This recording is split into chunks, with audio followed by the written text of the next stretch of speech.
Words are cheap, Tom. I'm tough when I have to be, and I'm compassionate when I can be. One of the great things about being the sheriff is you answer directly to the people. Garland County is safer today than it has been in many, many years. Hi, everybody. This is Tom Wilkins, and welcome to Tomcast.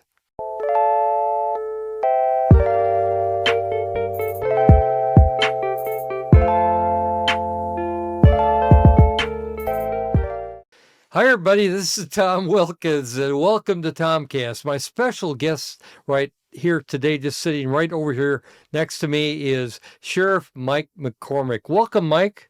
Thank you, Tom. It's good to be here. It's good to have you up this early. What is it, about 6 in the morning or something like that? Yeah, it's early for you, but your day's just starting, I know.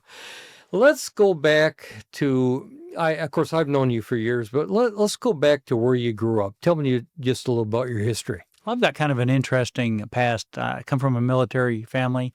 My dad was in the Air Force. My mom's English. I was born in London, England in Really? 1959.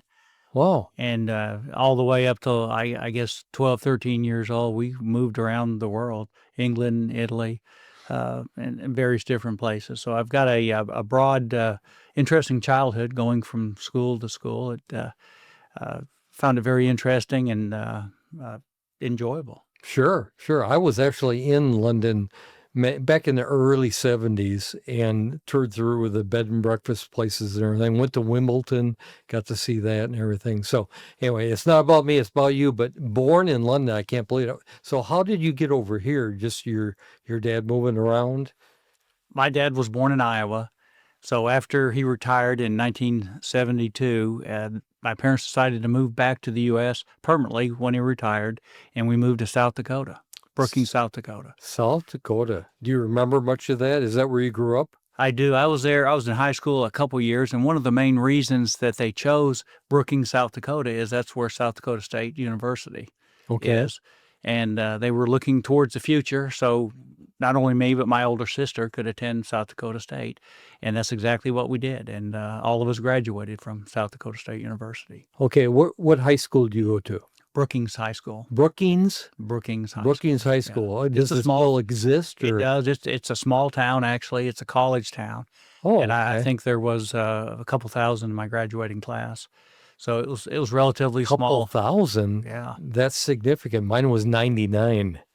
Yeah, well, that just tells you were smart. Were you at the top of your class, or? Let's just say I was. You were in your class. Yes. Right? I was in the class. Okay. Well, you weren't classless like me. But at any rate, so you wind up in South Dakota, and then what happened? Well, my parents had traveled around looking for a great place to live, and they found Hot Springs, Arkansas. Really? Yes. And they decided to move to Hot Springs, which they did. I stayed up in Brookings, South Dakota for a couple years and completed college, graduated. All right. And after that, moved to Hot Springs. And at what time after you moved to Hot Springs did you decide what you wanted to do in life? I always knew I wanted to be in law enforcement. I always had a tremendous respect for police officers, for law enforcement, ever since I was a young child. And I had an opportunity that presented itself at the Hot Springs Police Department. I applied for the job and was offered the job the same day I applied for it. So, wow, so you knew immediately that's kind of what you wanted to do in life. And how interesting. Most people, they don't really know a lot. I didn't. I'm still trying to figure out what I'm doing. But you especially, you've been in law enforcement, and then you work for a Hot Springs Police Department. Is that when you did that? Yes, right. Career? Okay. Actually, I did work for the Garland County Sheriff's Office prior to that for 3 months. I was a jailer at the police department. A jailer? When I first moved to Hot Springs. And then I applied at the police department and was hired, shortly thereafter. Wow. And then your career just kind of, you went off into different directions within your field of expertise. Well, over a 30-year time period at the police department. Started out as a rookie patrol officer and then worked my way up through the ranks, doing just about everything you could do at the police department, which is not unusual for a 30-year career. Sure. I was interim chief before I retired in 2011. Okay. Who was the chief after you left interim part? Chief Flory. Flory. Chief Okay. Flory was the chief. I- I was the interim chief. Then he became the actual full-time chief. All right. And then what did you do after that in your career? I continued working there for about 6 months till I hit about the 30-year mark, and I retired. And I took I would call it a 2-year sabbatical. All right. I'd always wanted to live at the ocean and be close to the ocean. And I bought a condo shortly after retiring and moved to Perdido Key, Florida for 2 years. Wow. So way out on the East Coast, Yes. right? Yes. You had to yes, think for a second. yes, Yeah. Where is it geographically? Yeah, for a second. So me and my wife lived in Perdido Key, Florida for 2 years, and it was wonderful. Uh-huh. And I woke up one morning and I remember the exact thoughts that I cannot do this retirement stuff anymore. Most people, I can't. I Yeah. miss law enforcement. I miss the camaraderie. I miss interacting with the people. And Sure. my family was still living in Hot Springs also. Okay. So after the sabbatical, we moved back to. You said, I've had enough of this retirement. I need to do something, right? And Larry Sanders, who was in the current sheriff, Yep. announced he was not going to run for re-election. Oh, wow. And I had a crazy thought. Yeah. I'm like, this will never happen. But what if? And my wife was very supportive, and I'm like, this is crazy. And I started pursuing the sheriff, and guess what? I was elected sheriff. Wow. So you had this 30-year career. You're down there, you're retiring. You miss all the friends, like me and Dan Block. That's true. Remember? That's true. And so you decide to move back, and then you ran as an independent. Is I that did. correct? That is correct. I was the first independent, to my knowledge, to ever run for sheriff in the state of Arkansas. Unheard of, actually. Everybody told me, you don't stand a chance. What are you thinking? Right. And I'm like, that is the thing that I want to do. That's the right thing to do. What was your thought pattern during that time? Well, I do believe that when it comes to law enforcement, it should be nonpartisan. It's not. And I am a strong Republican. I'm a very conservative individual. Whether I'm running as an independent, as a Republican, I have the same values as a Republican, as a strong conservative. Yeah, conservative. Republican. And at that time, it just seemed like the right thing to do. There was a lot of people that were already in the race that were running as Republicans. So there was a lot of thought given to it before I decided to announce as a independent candidate. Right. But, that is true, being an independent, not a Democrat, Republican. When I moved here, this town was totally Democratic. I mean, it really was. And that was back in the late 70s, I guess it was, when I first moved here. And if you run as a Republican back then, you're going to get trounced probably, unless you're just a strong individual, period. But I think you made the right move for you, looking back in history. And honestly, once again, I'm a conservative individual, and I'm going to do the right thing every time, regardless of what party I'm running in. Now, Sheriff, you were, as I remember, the old county jail, which was down there off Washita, wasn't it, in that area? In the first floor of the current county courthouse. Right. And I remember back when there was talk about building a new county jail somewhere.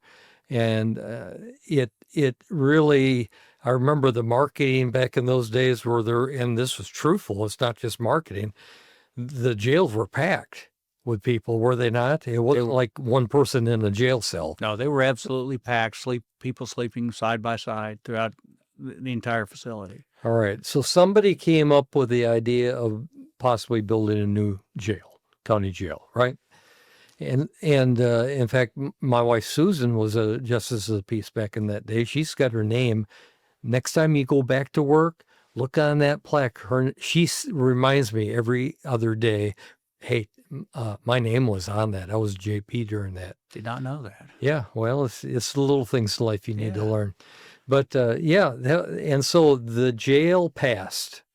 The jail did pass with a little struggle, and there's actually been 2 new jails in our lifetime. Okay. The first new jail was built, and I'm guessing roughly it was in like 1985, maybe 86. There was a new jail that was built. That quickly became overcrowded and outdated. Now, where was that jail? That jail is where the administrative offices are for the sheriff's office right now, 525 Washington Okay. Avenue. Yes. That was a new jail in 85, 86. Right. state of the art at that time. I mean, quickly became outdated.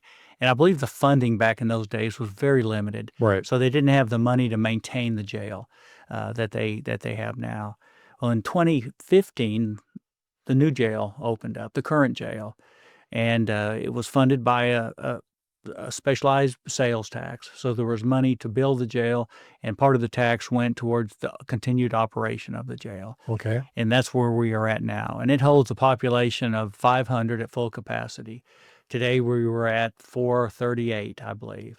Okay. So there's So, room for me and several others. well, we stay fairly full. We'd prefer not to have you down there if at Well, all me too, possible. actually. But I've known a lot of people that have worked out there, and they think that you're a great administrator. Thank you. Thank you. And I say this all the time, and it is so true.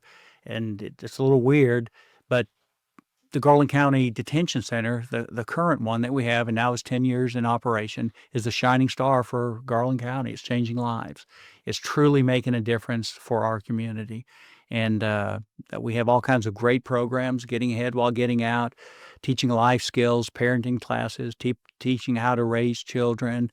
We have a GED program in coordination with the college, the local college. It's doing well. So our goal is to have people come out better than they were when they went in. And we're Right. succeeding, not in all cases, but we are slowly chipping away. We're slowly making a difference. And that's part of the reason why our crime rate is going down in Garland County.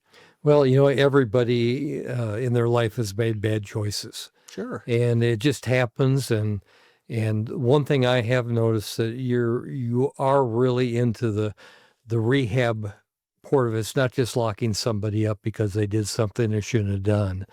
I'm talking about minor crimes now, but that's not the purpose. The purpose is trying to change their life, is it not? That is exactly the purpose, and we're working hard at it. And with the citizens passing that sales tax, we have the funding to have these programs. We have our own drug treatment program within the facility that's very successful. Unfortunately, one of the side things, and this is just the way society is going nationwide, we have a large mental health population within the detention center too, and we're dealing with them, with those Wow. individuals. So we've got a lot going on out at the detention center, but it is a facility that is working, that's giving back, that I'm very proud of, and I think the citizens of Garland County should be proud of. As you should be. We're going to take just a little brief break right now, and we'll be back with Garland County Sheriff, Mr. Mike McCormick, in just a second. Do you hate waking up in the mornings? I know I do. That's why today's sponsor, strongcoffeecompany.com, is totally relevant to us and our show here at Sweet Pea Productions. We literally live off coffee, and we couldn't do this job without it. But the difference between regular coffees and Strong Coffee Company is that they're like a health conscious thing. So they have like these special proteins in the coffee that actually make you not crash later on, which is a huge deal. If you're a caffeine addict like me, you know that like afternoon push is just horrible. So they have special coffees that have these special proteins that actually don't cause crashes and are good for you. So if you would like to get 20% off your first order, go to strongcoffeecompany.com/discounts/Tomcast and use our promo code to get 20% off. And it also helps us here at the channel, so we can keep buying more coffee and keep making videos for you. Have a great day. And well, we're back. This is Tom Wilkins with Tomcast, and I have as my special guest Mr. Incredible himself. And I say it because I know him as a person, and he is an incredible person, the right man for this job for sure. Sheriff Mike McCormick. Mike, it's great to have you back. And let's talk a little bit. We skirted on some of these things, but I want to reach more depth into them about things like equipment. I know that's a big deal, right? It is. It's huge for officer safety. We've come so far in the last 10 and a half years at the sheriff's office. When I first took office, there was very minimal state-of-the-art equipment. The Quorum Court has been very generous in funding the sheriff's department. We've got some of the best equipment in the state. We certainly have some of the best vehicles in the state. We actually have body cams that the deputies are wearing. We have dash cams. We have all kinds of state of the art equipment, and it's making a huge difference. We're solving more crimes. The officers are safer today than they've ever been. The morale within the department is high. I'm grateful for the guys that we've got on the force, and I'm grateful for the support that the Quorum Court has shown. But not only the Quorum Court, the public is so supportive of the sheriff's office. Without all this coming together, we wouldn't be in the position that we are today. Okay, great. Well, I just lost my notes here, Mike, but I'll be back with you. Now we're back training. Tell me about training. Well, when I was elected 11 years ago, one of my focuses was getting the training up to par, not only on a lower level, but on a supervisory level. And training is an everyday event at the sheriff's office. If we're not doing something in-house, and we've become kind of a local training spot for Arkansas. They come, in fact, we've got a class going on today at the sheriff's office where they're coming from all around the state. That's what I wanted. I want a lot of activity within the department, and it's paying off big time. That our officers are better trained, they're safer, they're getting in these terribly dangerous situations, and they're handling them properly. And man, we're doing very well. Okay. Back in I say a lot. I'm from Wisconsin originally, so forgive me on that. Toastmasters would never let me in. Wait, I'm chairman. Never mind. I'd like to talk to you about the connections between the state, your office, and the city, and any other thing. In the past, it's been kind of a right hand doesn't know what the left hand's doing. Is that still true today, or? You're right. In days gone by, and I'm talking years gone by, there was a little bit of a disconnect between the different agencies. It would run hot and cold, but I can tell you for the last numerous years, probably the last 10 years or longer, there's been such a good working relationship between the sheriff's department, between the Hot Springs Police Department, between the Arkansas State Police. We all work hand in hand. We probably have more in common with the state police because we have a bigger area to cover. The city is fairly limited in its area, but we still do work daily with the PD, and they're a great team. The chief and me are close friends as I am with the state police too.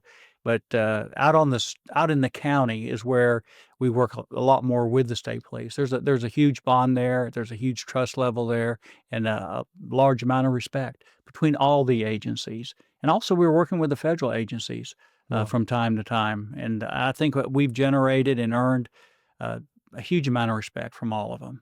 Now, tell me about the drug problem, because I get asked that question all the time, or I hear it when I'm out in the city or the county, just about, is there a drug problem in here in Hot Springs? Absolutely. Garland County? Absolutely, there is a drug problem, and Okay. we work diligently at trying to resolve that. And just arresting the basic users, which we do, it has very little effect. We try to go up the chain and try to get the bigger guys Okay. and put them in prison. We've got a drug task force that's focused strictly towards that, towards drug enforcement, and that's a combined effort that we have formed in Garland County. It's with the police department, the sheriff's department, the state police, all working together, trying to put a dent in this. And we make a lot of arrests. And I'm sure if you looking at the newspaper, TV, whatever, you can see we make huge numbers of arrests. And it makes a dent, but the problem obviously continues. Now, is it true that if somebody gets arrested in the city and need to go to jail, for instance, they were put into your facility out there? Yeah, we only have one detention center in Garland County. Okay. So if there is an arrest made in Garland County, it goes to the Garland County Detention Center. And that's one of the reasons the numbers stay pretty high. Yeah, most people don't know that. They think, oh, there's a jail down there where Chief Harpington is, and there really isn't. There's not. There is one, and it's a gigantic operation. We have roughly 100 employees, 150 volunteers. It is a city within a city. So I heard the figure thrown around. I don't know if you said it or I read it or somebody told me. Crime's down 34% now? It is. From 10 years ago, overall crime is down 34%. And that is a tremendous decrease in crime. Garland County is safer today than it has been in many, many years. How did you pull that off? Well, there's a lot of reasons. We're working harder. We're working smarter. We've got more deputies on the street. We actually have twice the number of deputies on the street today than we did 10 years ago. Plus, there's a trend nationwide where crime is going down too. So there's a lot of different factors that play into that. Sure. We can't take full responsibility. I heard you speaking recently, and I think back in the day, my memory's not a good place to go, by the way, there was like at one time 4 cars out, or police, Garland County Sheriff, police out there surveying the whole county. There was 3 to 4 deputies Wow. working the entire county, and we're talking roughly 750 square miles. I mean, it can take you 30 minutes or more to Sure. go from one side of the county to another. So 3 or 4 deputies was outrageous. It was not enough. It was all about funding. There wasn't a lot of funding to fund more deputies than that. During the last 10 years, we've been able to double that or more of deputies on the street. Now we have one 9 time. at one time, Yeah. because we do have 4 shifts, it's 24/7. Right. So at this point, we have 9 to 10, hopefully, working the street. There are times that we may drop down to 8, depending on what's going on, but our patrol presence has doubled. Wow.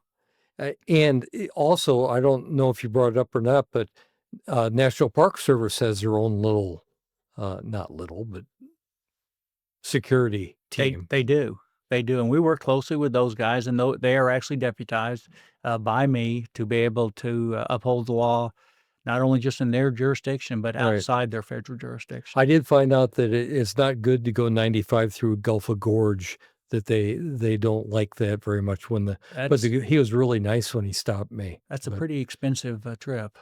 well, it's kind of winding too. I had to slow down. Maybe it was 80. But Okay.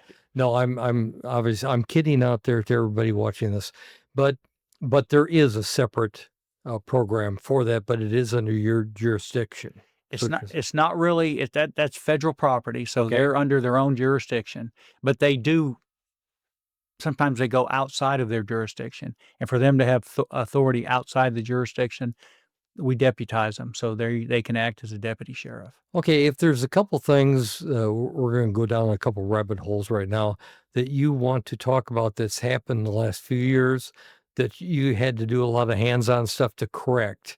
What would that be? The challenge of such a big operation out there with the new building and everything, that had to be one of them. How to set that up? The jail is a very complicated operation, and right now, Chief Jeff Michaud is running that operation for me. I'm out there on a daily basis.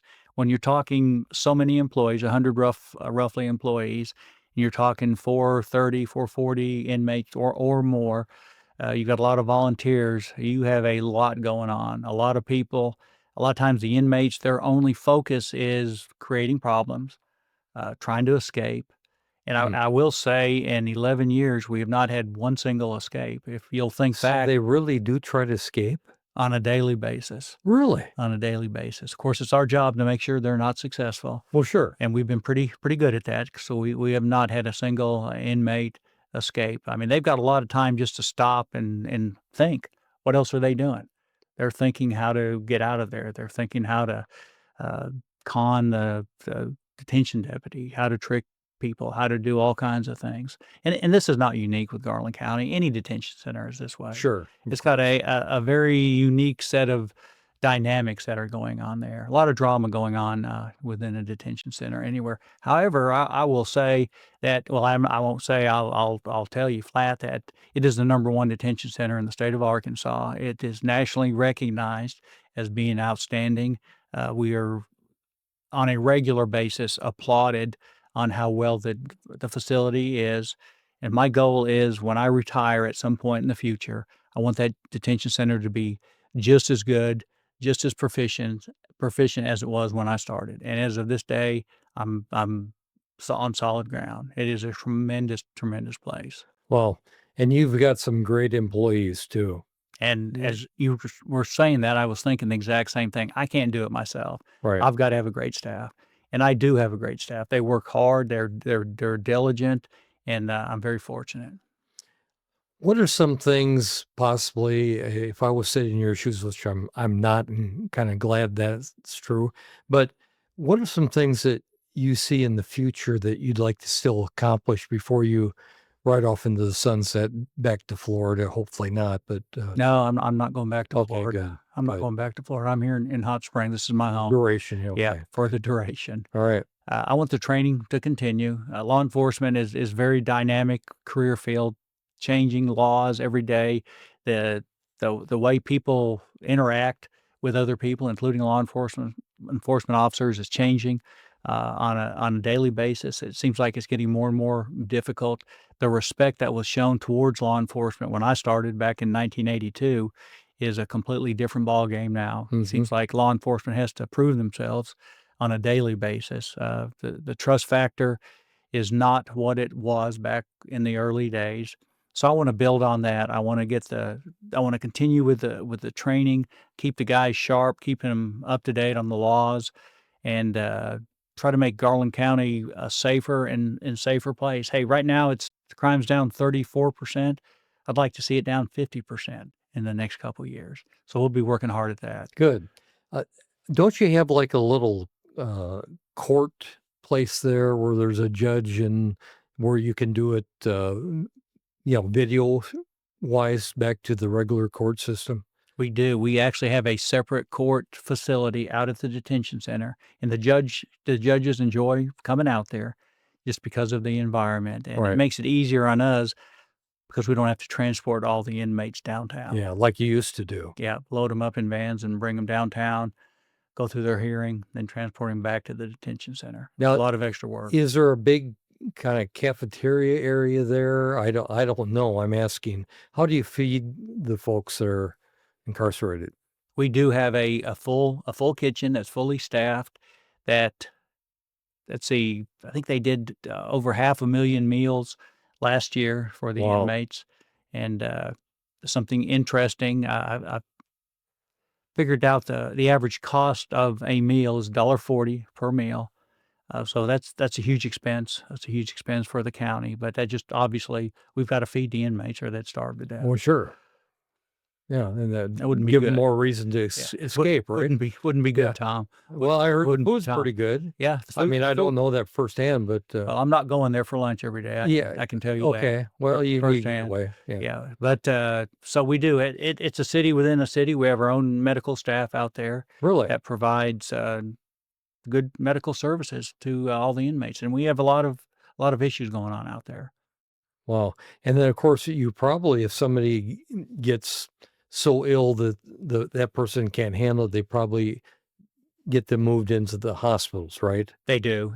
And that happens not every day or every week, but from time to time we have to transport someone to one of the hospitals. And if that's the case, we have one or two deputies that stand by with them the whole time. So that can be quite a burden for our staffing levels if that happens. Okay, here's a weird question. If somebody goes out there and they're really a troublemaker, they're on drugs or whatever, do they go into the regular population or are they kind of isolated a little bit? I know it's probably hard with all the people that are out there. The That- detention center was well thought out. It's a gigantic building, but within that building, there's different pods. Okay. And within those different pods, there's also separate pods. So you might have one unit that has 15 different areas within it. So there are isolation areas where you can put someone down under cameras where we can watch them the whole time if they're suicidal, if they're giving us a lot of Right. trouble. So, I mean, because there literally is nowhere else for these people to go, no matter how troublesome they are. We have got to deal with them. So we have separation within the facility when it's needed. Wow. How many patrol cars do you have that are active? You said 8 approximately. They're on a daily basis at the same time? 8 to 9 patrol deputies that are patrolling Garland County Okay. at any given time, which actually has cut down our response time by about half over the last few years. So how many could you use technically? We're in pretty good shape right now. I'm not displeased with where we're at. All right. I mean, I'm grateful that the Quorum Court has funded all this stuff because without the money, we go nowhere. We can't have that kind of manpower unless there's proper funding. And we're also getting to the point where we're competitive with other agencies within the state. Well, kind of walk me through what a daily basis looks like with you in your position here. What are some of the highlights? I know that you probably have a lot of meetings, your administrative type thing, and is that accurate that you just go from one meeting to the next, or how's your day lined Well, up? I try to get out on the street as much as possible Okay. with the calls. Sometimes that's difficult. My day starts off with a meeting with the chiefs. I want to know what's going on. So, and they gather information. So when we meet first thing in the morning, we go over the issues that we're aware of and we talk about them. And it's not a one-man operation, like I said earlier. It is Right. very much a team effort within the sheriff's office. I've got two great chiefs that keep me briefed on everything that's going on, and something that you might think it's an 8 to 5 job. It is in no way an 8 to 5 job. It's 24/7. Whether it be 2 o'clock in the morning, 2 o'clock in the afternoon. Hopefully I'm sleeping at 2 o'clock in the morning, but Sure. I get calls day and night, and you respond to them the best you can. And as the sheriff, which one of the great things about being the sheriff is you answer directly to the people. You don't answer to a city manager. You don't answer to a manager or a board of directors. You answer to the people, which gives the sheriff more authority to do the right thing. And the buck stops with the sheriff. You've got nowhere to go. You've got nowhere to bounce it off, to run it up the chain. So You are you can't are. blame me for anything. No. If there's anybody blamed, it's the sheriff. Yeah. So decisions are made, and we make them. And we've been fortunate. I've got personally have a lot of experience. The chiefs have a lot of experience. The supervisors have a lot of experience. So we're making good decisions, and we find out things are flowing pretty well because of that. We try hard to do the right thing every single time, and it pays off. Isn't everything about good communication? Oh, yeah. Whether it's with the city or whomever the state, whatever you alluded to all that, and everything in life, is about good communication, and that's what you seem to really excel in. Your PR is really good. I've seen so many more articles in the newspaper the last few years. You've had actually your programs, your marketing better, and it's just been a really good. The people got to know what's up. What's sheriff doing? You're so right on that. And when I see things kind of slipping off just a little bit, and I take a second and ponder on it, it's always goes back to communication. Something has happened to the communication, and you've got to open up those channels again, because it's a constant focus to do that. It doesn't just flow all the time every day. It's something that takes an effort to keep that communication open. Okay, I know we've talked about this during our podcast here today, but one of the things I'd like to kind of end up with, if you will, is talking about you and your vision in the next few years for the facility, for things that maybe haven't been done yet. There's always that next project, right? And how to guide your people. You seem to have a great staff overall, and they seem to have caught on to your vision, which is really important. What is your vision? One thing I push hard, and I have long before being sheriff, and it was one of my keys to success, is treating people with respect. And I expect all my people to treat people with respect, to treat them how they would like to be treated or better. And that Right. pays off in dividends. And what I want to continue doing is exactly that. I don't want to get hardened. I don't want the guys, the ladies, to get hardened to where they take things for granted, and they don't treat people like they should. I mean, we're a service. We're paid by the taxpayers, and they need to get their best bang for that buck. So I want to continue providing a high level of service to the individuals. And sometimes the individuals are the inmates, and sometimes they're people who had their houses broken into, and sometimes the deputies can be curt. And I don't like that. And we work hard to make sure that doesn't happen. And if it does happen, we correct it. And that doesn't matter whether it's detention, patrol, the captain, the chief, me. We treat people with respect. Right. As we kind of start to wind down here about this, the one thing that really impresses me, other than everybody says is he's a nice guy. Well, he's a nice guy that also has done and excelled in the position he's in when we needed that in our county. And so kudos to you, but how do you see yourself in the whole scenario? Are you like the supreme commander, or are you just a guy that tries to come up with the right answers at the right time? Well, I do try to come up with the right answers, and I'm a thinker, and I've been around a long time. I've seen a lot of stuff, and I've made a lot of mistakes over the years, and I try to capitalize on those. And I try to be a nice guy, and I want people to want to come to work at the sheriff's office. I want people to be happy to come to work, and I try hard on that. However, and I think almost anyone that works for me will tell you, yeah, he's a nice guy, but he's tough, and I am tough, and that's how you get ahead. I'm tough when I have to be, and I'm compassionate when I can be, and I try to treat people right. But as sheriff, you can't let people push you around. Right. I mean, And they try? oh yeah, oh yeah. I mean, Nobody asks you for favors or anything, huh? well, they do, they do, and I treat everybody the same, Respectfully. whether you're a high up official or whether you're just a lonely person walking the streets. Right. I try to treat everybody right, and sometimes I step on toes, and sometimes people don't think I'm the nicest guy in the world, and that's just the way it is. That's the way it's going to be. I'm going to do the right thing every time.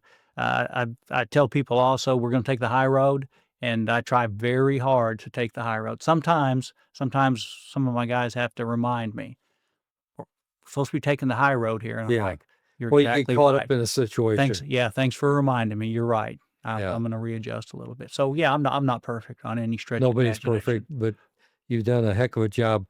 But I guess I'm biased, but why would I out there to the literally thousands of people this is going out to this podcast, why would I want to reelect you?